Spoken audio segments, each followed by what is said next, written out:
नमस्कार, जय हिंद। मैं मोहन पाठक और आज हम बात करने वाले हैं चंद्रयान के बारे में। चंद्रयान 3 जो 14 तारीख को आपका 14 जुलाई 2023 को लॉन्च किया गया है और इसके बारे में पूरे डिटेल में हम जानेंगे। कुछ क्वेश्चन हैं जो आपके मस्तिष्क में चल रहे होंगे, उनके बारे में भी जानेंगे। और अगर आज तक आपने चंद्रयान के बारे में कुछ नहीं जाना है तो उनको भी जानेंगे, और साथ ही साथ चंद्रयान 2 और चंद्रयान 3 में क्या डिफरेंसेज है उनको भी हम जानेंगे। तो कुछ क्वेश्चन आपके मन में जो बन रहे होंगे उनके बारे में हम बात कर लेते हैं कि चंद्रयान मिशन को किस वाहन से लॉन्च किया गया है या किसके द्वारा लॉन्च किया गया है। तो इसे कहते हैं लॉन्च व्हीकल मार्क 3 के द्वारा इसे लॉन्च किया गया है। यानी कि 14 जुलाई 2023 की जो तारीख निर्धारित की गई थी उसी के साथ ही अंतरिक्ष यान को लॉन्च व्हीकल मार्क 3 जिसे LVM-3 रॉकेट पर लॉन्च किया गया था। ठीक है, तो लॉन्च व्हीकल मार्क 3 को ही LVM-3 के नाम से हम जानते हैं। क्यों लॉन्च किया गया है, ये भी सवाल आपके मन में बन रहा होगा। तो ये सवाल का आंसर ये होगा कि मिशन ने न केवल चंद्र भूविज्ञान और पर्यावरण का पता लगाया बल्कि प्राचीन दुनिया से चंद्र रेजोलिथ यानी कि मिट्टी चट्टानें भी वापस लाया, जो तब तक केवल कल्पना और कहानियों की चीज़ बनी हुई थी। मतलब इन सारी चीज़ों पर ये अध्ययन करने वाला है। फिर अगर हम बात करें अगले क्वेश्चन की कि किस वाहन से लॉन्च किया गया, तो उसको मैंने पहले ही बता दिया आपको। लेकिन हम बात कर रहे हैं चंद्रयान 2 को किस वाहन से लॉन्च किया गया था। हमने चंद्रयान 3 को बताया कि वो किस वाहन से लॉन्च किया गया था। अब हम बात करते हैं चंद्रयान 2 को किस वाहन से लॉन्च किया गया था।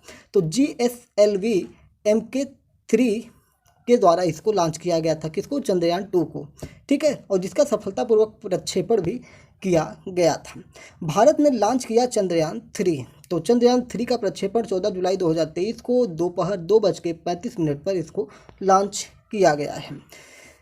चंद्रयान 3 का जो लॉन्चर था उसको MK3 के नाम से हम जानते हैं। तो उम्मीद है कि आपको ये पूरा डिटेल में इतना पता चल गया होगा। तो चंद्रयान 3 पर भारत का तीसरा मिशन यह है, मतलब जो चंद्रमा है उस पर चंद्रयान 3 का ये भारत द्वारा तीसरा मिशन है। और इसकी लगभग 4 लाख किलोमीटर लंबी यात्रा पर 3,921 किलोग्राम वजनी एक उपग्रह भेज दिया गया है।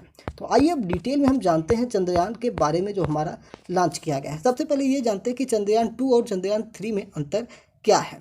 तो चंद्रयान 2 में लैंडर, रोवर और ऑर्बिटर था, जबकि चंद्रयान 3 में ऑर्बिटर के बजाय स्वदेशी प्रोपल्सन मॉड्यूल है। यानी कि ज़रूरत पड़ने पर चंद्रमा पर चंद्रयान 2 के ऑर्बिटर की मदद ली जा सकती है। यानी कि जो चंद्रयान 2 गया था उसकी जो ऑर्बिटर है उसकी भी मदद हम ले सकते हैं। प्रोपल्स मॉड्यूल चंद्रयान 3 के लैंड रोवर को चंद्रमा की सतह पर छोड़कर चांद की कक्षा में 100 किलोमीटर ऊपर चक्कर लगाता हुआ ये आपको मिलेगा। ठीक है, और ये कम्युनिकेशन के लिए होगा। अगर हम बात करेंगे कि चंद्र अन्वेषण की निरंतरता यानी कि कंटिन्यूअल ऑफ लूनर एक्सप्लोरेशन।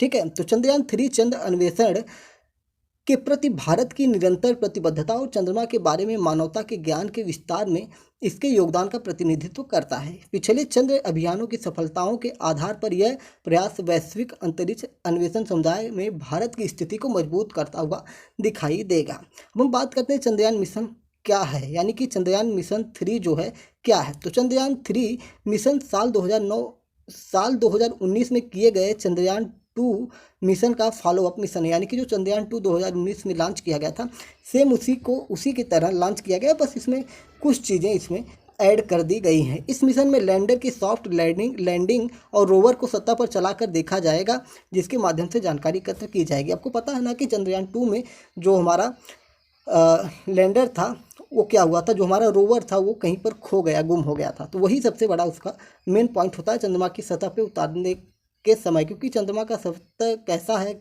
उबड़ खाबड़ है, कहाँ पे कैसी ज़मीन है वो हमें नहीं जानकारी होती है। तो ये जो चंद्रयान 3 है 14 जुलाई 2023 को इसरो अपने ड्रीम प्रोजेक्ट के तहत चंद्रयान 3 को लॉन्च किया था। और 14 जुलाई को ही ये चंद्रयान 3 2:35 पर चंद्रमा की ओर जाने के लिए पृथ्वी से बहुत ही बढ़िया तरीके से निकल चुका है, सफलतापूर्वक निकल चुका है। और ये 45 से 50 दिन की यात्रा करने के बाद चंद्रयान 3 चंद्रमा के दक्षिणी ध्रुव के पास लैंडिंग होगी। तो चंद्रयान 3 को चंद्रमा पर भेजने के लिए मैंने पहले ही बताया कि LVM-3 लॉन्चर का इस्तेमाल किया जा रहा है। और चंद्रयान 3 की लॉन्चिंग श्रीहरिकोटा स्थित सतीश धवन स्पेस सेंटर के लॉन्च पैड 2 से किया गया है। चंद्रयान 3 का प्राथमिक उद्देश्य चंद्रमा की सतह पर सुरक्षित और सॉफ्ट लैंडिंग कराना है और इस मिशन का उद्देश्य चंद्रमा पर सटीक लैंडिंग हासिल करने में भारत की तकनीकी क्षमताओं का प्रदर्शन करना है। रोवर एक्सप्लोरेशन यानी कि चंद्रमा 3 चंद्रमा पर घूमने और एक्सप्लोर करने की अपनी क्षमता प्रदर्शित करने के लिए चंद्रमा की सतह पर एक रोवर तैनात करेगा। रोवर इन सीटू वैज्ञानिक प्रयोग करेगा और चंद्र पर्यावरण के बारे में बहुमूल्य डेटा एकत्र करेगा। और इसी के साथ साथ चंद्रयान 3 मिशन का लक्ष्य चंद्रमा पर इन सीटू यानी कि साइंटिफिक एक्सपेरिमेंट करना है। ये प्रयोग चंद्रमा की सतह की संरचना, भूवैज्ञानिक विशेषताओं और अन्य विशेषताओं के बारे में जानकारी प्रदान करेगा। चंद्रयान 3 को अंतर्ग्रहीय मिशनों के लिए आवश्यक नई तकनीकों को विकसित करने और प्रदर्शित करने के लिए डिजाइन किया गया है। यह अंतरिक्ष यान इंजीनियरिंग, लैंडिंग सिस्टम और खगोलीय पिंडों पर गतिशीलता और क्षमताओं में प्रगति में मदद करेगा। चंद्रयान 3 चंद्रमा के दक्षिणी ध्रुव पर उतरने वाला पहला मिशन होगा। यह क्षेत्र अपने अस्थायी रूप से छाया वाले क्षेत्रों के कारण विशेष रुचि रखता है, जहाँ पानी की बर्फ होने का अनुमान है, यानी कि यहाँ पे पानी और बर्फ होने का अनुमान लगाया जा रहा है। चंद्रयान 3 मिशन का लक्ष्य इस अज्ञात क्षेत्र की अद्वितीय भूमि विज्ञान और संरचना का अध्ययन भी करना है। ये सारी चीज़ें हैं। तो आपको पता होगा कि तापीय चालकता और जो रेजोलिथ गुण हैं, ऐसे कारकों सहित चंद्र दक्षिणी ध्रुव के पर्यावरण का विश्लेषण करके चंद्रयान 3 लैंडिंग साइट का पता लगाने में मदद करेगा और यह जानकारी भविष्य के चंद्र मिशनों और संभावित मानव खोजों अन्वेषणों के लिए बहुत ही महत्वपूर्ण होगा।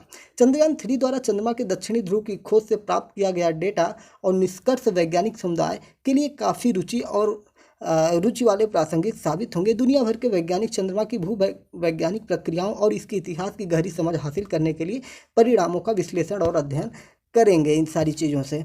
और चंद्रयान 3 द्वारा दक्षिणी ध्रुव की खोज संयुक्त राज्य अमेरिका के नेतृत्व में आर्टेमिस 3 मिशन के उद्देश्यों के अनुरूप है, जिसका उद्देश्य चंद्रमा के दक्षिणी ध्रुव पर मनुष्यों को उतारना है। चंद्रयान 3 द्वारा एकत्र किया गया डेटा भविष्य के आर्टेमिस मिशनों के लिए मूल्यवान अंतर्दृष्टि और समर्थन भी प्रदान करेगा।